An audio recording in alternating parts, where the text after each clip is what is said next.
मुख्यमंत्री विष्णुदेव साय की अध्यक्षता में कल यानी 9 जुलाई को मंत्रालय महानदी भवन में मंत्रिपरिषद की बैठक आयोजित हुई। आपको बताते हैं बैठक में निर्णय लिए गए महत्वपूर्ण फैसलों के बारे में। मंत्रिपरिषद की बैठक में निर्णय लिया गया कि राजस्व एवं आपदा प्रबंधन विभाग तथा वन और जलवायु परिवर्तन विभाग द्वारा वन अधिकार अधिनियम के तहत व्यक्तिगत वन अधिकार पत्रधारकों की मृत्यु होने पर वारिसानों के नाम पर काबिज वन भूमि का हस्तांतरण राजस्व या वन अभिलेखों में दर्ज करने संबंधित कार्यवाही के लिए प्रक्रिया प्रारूप का अनुमोदन किया गया। इससे भविष्य में नक्शा का जियो रेफरेंसिंग होने से भूखंड का आधार नंबर भी लिया जाएगा। इसका उपयोग नामांतरण, सीमांकन, बंटवारा आदि में किया जाएगा। प्रदेश में गुणवत्तापूर्ण शिक्षा व्यवस्था के लिए मंत्रिपरिषद की बैठक में भारत सरकार के शिक्षा मंत्रालय द्वारा जारी राष्ट्रीय शिक्षा नीति 2020 को छत्तीसगढ़ राज्य में पूर्ण रूप से लागू करने का निर्णय लिया गया। नई शिक्षा नीति के तहत कक्षा 5वीं तक बच्चों को स्थानीय भाषा बोली में शिक्षा दिए जाने का प्रावधान किया गया है। इसके साथ ही प्री प्राइमरी से 12वीं तक सबको शिक्षा उपलब्ध कराने की अनुशंसा की गई है। इस नवीन शिक्षा नीति के तहत समतामूलक और समावेशी शिक्षा प्रदान करने के साथ ही प्रचलित शैक्षणिक संरचना 10+2 के स्थान पर 5+3+3+4 लागू किया गया है।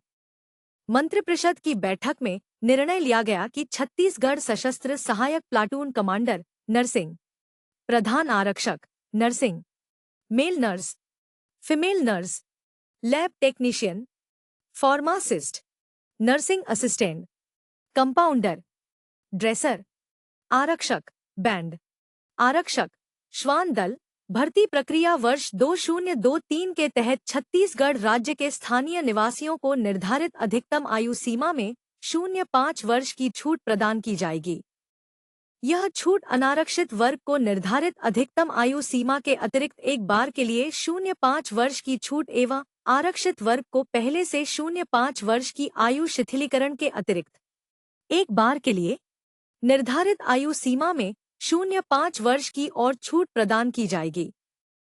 प्रदेश में राज्य सरकार की जन कल्याणकारी नीतियों के सफल क्रियान्वयन, सुशासन एवं जन समस्याओं के समाधान के लिए एक पृथक विभाग, सुशासन एवं अभिसरण विभाग का गठन किया गया है, जिसमें ई-समीक्षा, ई-लोक सेवा गारंटी एवं डिजिटल सेक्रेटरिएट को शामिल किए जाने के संबंध में मंत्रिपरिषद द्वारा छत्तीसगढ़ शासन कार्य आवंटन नियम में संशोधन के प्रारूप का अनुमोदन किया गया। पूर्व में ये शाखाएं सामान्य प्रशासन विभाग में थी। नवा रायपुर में आवासहीन, आर्थिक रूप से कमजोर और निम्न वर्ग के परिवारों को आवास मुहैया के लिए पंजीयन की तिथि में 3 वर्ष की वृद्धि कर दी गई है। राज्य सरकार द्वारा संचालित मुख्यमंत्री आवास योजना के तहत नवा रायपुर में आवासों का निर्माण किया जा रहा है, जिसमें हितग्राहियों को न्यूनतम मूल्य में आवास प्रदान करने के लिए पूर्व में जारी दिशा निर्देशों को यथावत रखते हुए आवासों के पंजीयन की तिथि को 31 मार्च 2024 से बढ़ाकर 31 मार्च 2027 तक कर दिया गया है। इस निर्णय से अभी तक रिक्त मकानों के पंजीयन की संभावनाओं में वृद्धि होगी। राष्ट्रीय राजधानी क्षेत्र की तर्ज पर छत्तीसगढ़ राज्य राजधानी क्षेत्र, स्टेट कैपिटल रीजन तथा संबंधित प्राधिकरण की स्थापना के लिए विस्तृत परियोजना प्रतिवेदन तैयार करने की प्रक्रिया के लिए नवा रायपुर अटल नगर विकास प्राधिकरण को अधिकृत किया गया है और इसके लिए आवास एवं पर्यावरण विभाग को प्रशासकीय विभाग बनाया गया है। इसके लिए राज्य सरकार द्वारा चालू वित्तीय वर्ष की बजट में 5 करोड़ रुपए का प्रावधान किया गया है।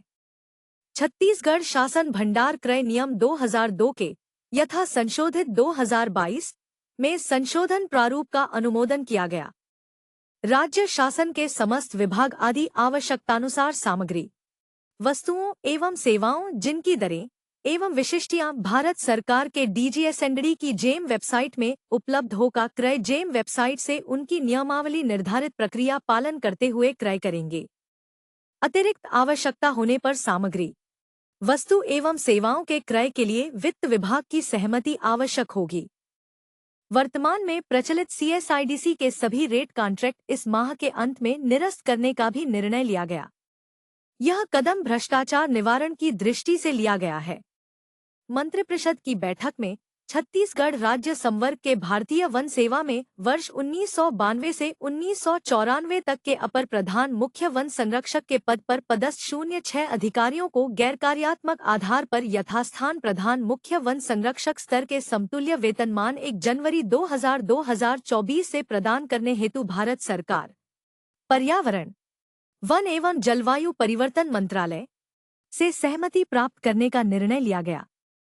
अधीक्षण अभियंता सिविल से मुख्य अभियंता सिविल के पद पर पदोन्नति के लिए निर्धारित न्यूनतम अवधि 0.5 वर्ष में केवल एक बार के लिए 0.1 वर्ष की छूट प्रदान करने का निर्णय लिया गया। छत्तीसगढ़ प्रदेश के जरूरतमंद सर्वेक्षित 47,090 आवासहीन परिवारों को मुख्यमंत्री आवास योजना ग्रामीण के तहत आवास स्वीकृत करने का निर्णय लिया गया।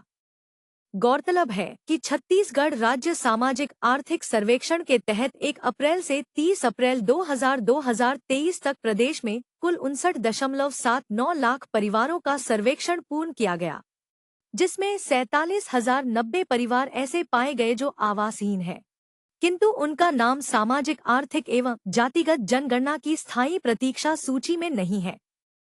ऐसे आवासहीन परिवारों को मुख्यमंत्री आवास योजना ग्रामीण से आवास स्वीकृत करने का निर्णय लिया गया। अगर आप ये वीडियो YouTube पर देख रहे हैं तो हमारे चैनल को सब्सक्राइब करें और बेल आइकन को दबाना ना भूलें। अगर आप Facebook पर ये वीडियो देख रहे हैं तो हमारे पेज को लाइक करें।